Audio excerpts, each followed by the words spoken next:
So, this year CNHA's had a really successful year. Even though this pandemic has been tragic, it's allowed our organization, it's allowed our community to really rise to the occasion and provide to show that Hawaiians are part of the solution to the greater community and their needs.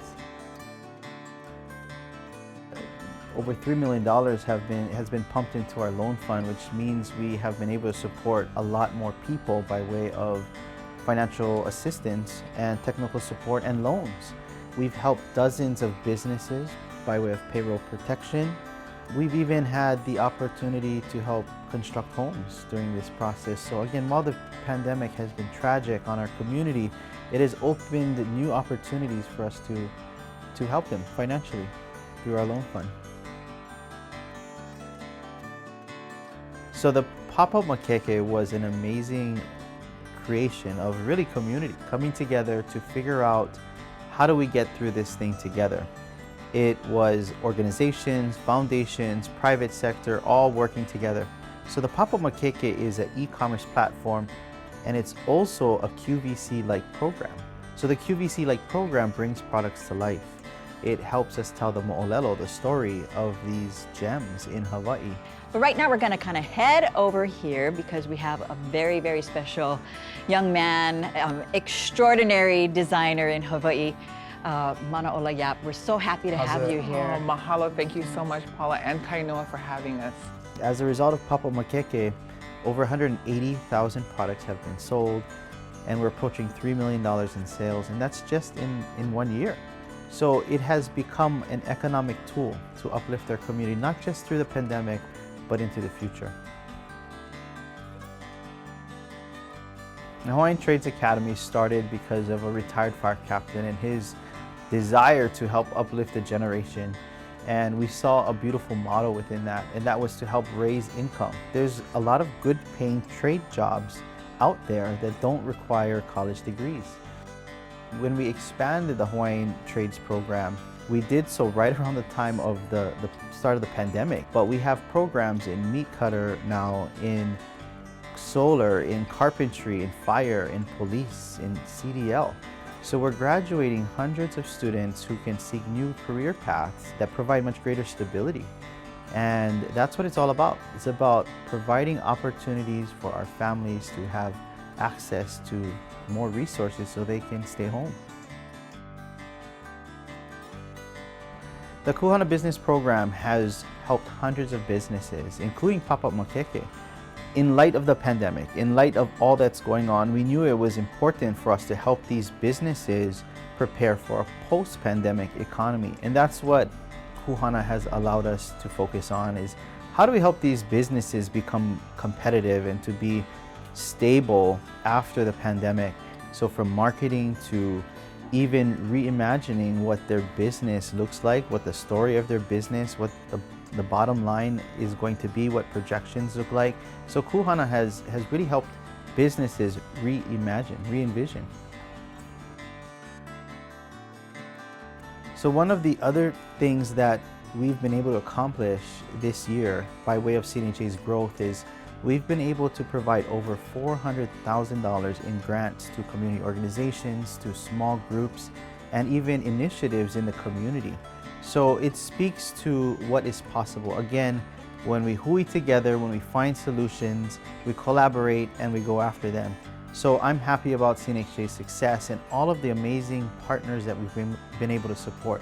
Native Hawaiian Legal Corporation, to MICA going to New York City, to Iolani Palace, to even the Nahoku Hano Hano Awards. We were able to support them this year. This is all because of the growth of the organization and community coming together. One of the biggest programs that CNHA took on, and it was in the spirit of helping to lift up Hawaii, because I honestly believe that if we are stewards of this aina, of this homeland, then we have kuleana much greater than just Native Hawaiians. It's to uplift all of Hawaii. It's to ensure that our homeland is safe, protected, and also physically supported. So we took on the Emergency Rental Assistance Program, which is one of the largest contracts ever awarded to a nonprofit organization. By way of this program, we've been able to help thousands of households find stability during the pandemic by paying their rent, by supporting them with utility assistance. And this is been a partnership with many other organizations. Our sister nonprofit, Catholic Charities, the Department of Hawaiian Homelands, the City and County of Honolulu. Those partners have really worked hard and worked together to find a way to lift up our community. And the stories that we've heard have just been tear-jerking. You know, you hear about families that were on the brink of homelessness, and had it not been for this program, they wouldn't have any place to sleep at night. And so CNHA rising to the occasion to provide for our community was critical. So one of the things that we've been able to do this year, which I think was just monumental, is I had a chance to meet with President Biden and Vice President Harris in the White House. And we talked about economic development opportunities for our community. I asked the President for him to help make Hawaiians less invisible to our community, you know, so that we had greater representation. And, you know, you start to see it happening and unfold. You have leadership now emerging, appointed leaders in various structures of government. And that's what it's all about. It's about elevating our voices, elevating our people. And the message was well received by the President. And I think that his commitment to our people, as well as Vice President Harris, his commitment is going to be heartfelt and long-term. And I look forward to that continued relationship. None of the work that CNHA has been able to do over the year would be possible had it not been for the support of the board, support of the community, and support of the staff who have helped uplift this mission in amazing ways. You know, they put in long hours, their heart is in the right place, and the sense of kuleana exists in all that we do. And so I want to extend a big mahalo to those folks, the staff who actually hold down the fort. The things that CNHA have been able to accomplish over the last year really prepares us for what's to come in the future. And as I think about how our organization and how our community can best contribute to the growth of our economy, of our people, of the stabilization of our lahui, it really has to be meaningful and in alignment to where we are going as a greater community. Looking at tourism, for example, as a means for us to be more involved, for us to have greater stake in what that looks like and how we can contribute to a more sustainable model is, I think, critical. Also looking at the military, another driver of our economy, seeing how our organization can fit into those circles and ensure that there's growth that supports our community as well.